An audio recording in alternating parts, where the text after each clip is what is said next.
Salam sejahtera, terima kasih karena bersama dengan saya di Nazilin Unity Channel. Kehilangan jawatan sebagai timbalan Presiden PKR bukan penghujung kepada politik Rafizi. Bukan penghujung kepada nyawa politik Rafizi. Ramai yang mengejek beliau, ramai juga yang tak suka dengan beliau. Tapi nampaknya di media sosial berterabur hampir 90% daripada mereka kecewa dan simpati terhadap Rafizi Ramli. Kehilangan jawatan sebagai timbalan Presiden PKR, ada yang meramalkan PKR akan menjadi tunggang langgang. PKR akan menjadi parti yang akan hilang hala tuju.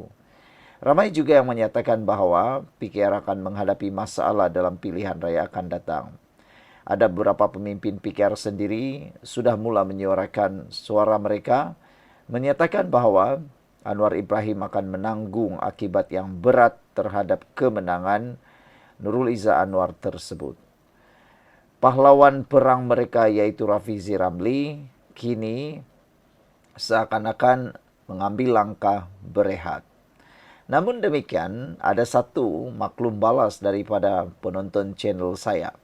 Apabila saya menghantar satu video yang menyatakan adakah Rafizi Ramli akan bersara politik.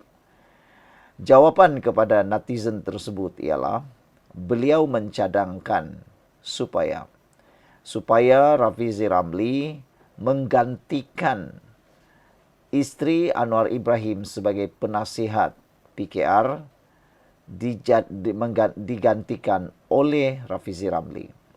Kata netizen itu, respon daripada beliau menyatakan bahwa oleh kerana Rafizi sangat disukai oleh para penyokong PKR sendiri dan para pemimpin akar umbi PKR, mereka menyatakan susah-susah lagi, serahkan saja jawatan penasihat PKR kepada Rafizi Ramli.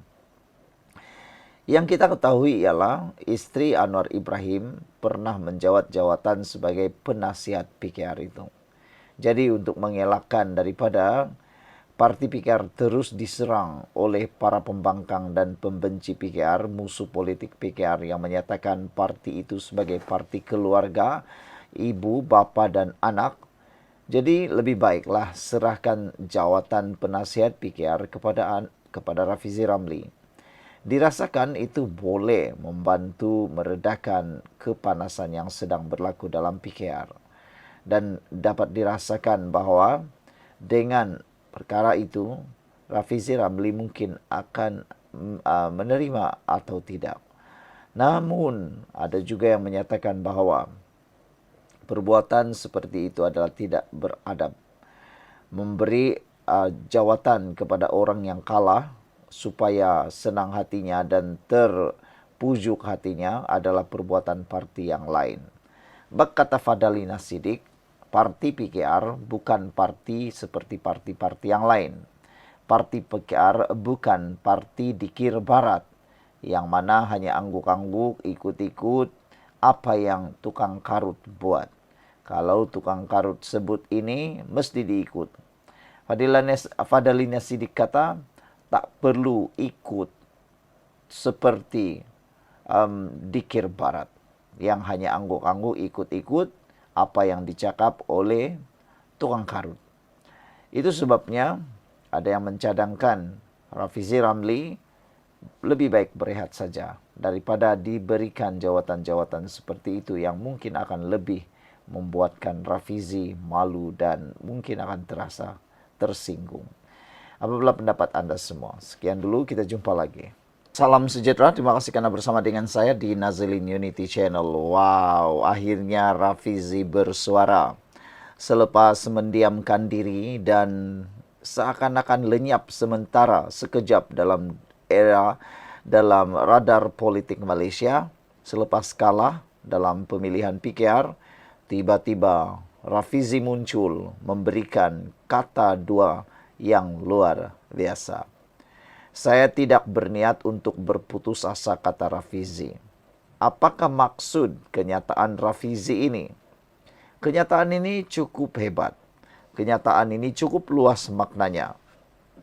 Adakah Rafizi akan berusaha pula menentang Presiden PKR dalam pemilihan akan datang? Tiada yang mustahil dalam dunia politik di Malaysia. Kalau Rafizi kalah timbalan Presiden PKR, mungkinkah Rafizi akan mencabar Anwar pula dalam Presiden PKR? Tidak ada yang mustahil. Kalau Anda kata mungkin akan kalah lagi, itulah namanya perjuangan yang tak putus asa. Meskipun gagal mempertahankan jawatan sebagai timbalan Presiden PKR, Rafizi Ramli tetap teguh dengan pendiriannya dan berikrar untuk terus berjuang demi Malaysia yang lebih baik. Saya tidak berniat untuk berputus asa dan lari dari cita-cita idealisme kita selama ini, yaitu Malaysia berhak mendapat sesuatu yang lebih baik, kata Rafizi. Cita-cita itulah yang telah menjerumuskan saya ke dalam aktivisme dan politik dahulu. Setiap satu masalah ada pelbagai penyelesaiannya. Setiap satu rintangan ada banyak jalan pintasnya, katanya dalam hantaran di media sosial. Rafizi yang dijangka meletakkan jawatan sebagai Menteri Ekonomi berkata, dengan lebih banyak masa yang ada, akan membolehkan dia meluangkan masa bersama rakyat biasa selepas ini. Allah lebih tahu apa yang terbaik untuk kita, kata Rafizi. Ahli Parlimen Pandan yang telah bersama PKR hampir 3 dekad itu turut menzahirkan ucapan terima kasih kepada para penyokongnya. Terima kasih atas ratusan mesej sokongan yang saya terima. Terima kasih juga kepada mereka yang mendoakan saya dan bersolat hajat, kata Rafizi. Saya sangat tersentuh apabila beberapa ahli muda parti menitiskan air mata semasa saya meninggalkan Dewan Kongres Nasional PKR sambil merayu agar saya tidak meninggalkan PKR walaupun dilayan sedemikian rupa, tambahnya lagi. Kepada mereka yang kecewa, kita mesti reda dengan ketetapan dan hikmah di sebaliknya. Allah lebih mengetahui apa yang terbaik untuk kita, kata Rafizi. Rafizi yang merupakan penyandang jawatan nombor 2 baru-baru tewas kepada anak perempuan Anwar Ibrahim Nurul Izzah.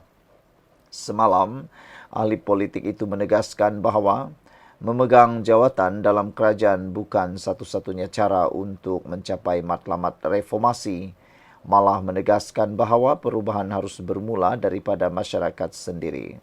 Rafizi turut menyuarakan keyakinan bahawa matlamat PKR masih belum tercapai dan menambah bahawa idealisme dan keabsahan parti itu di mata rakyat melangkaui kepimpinan presidennya sekarang.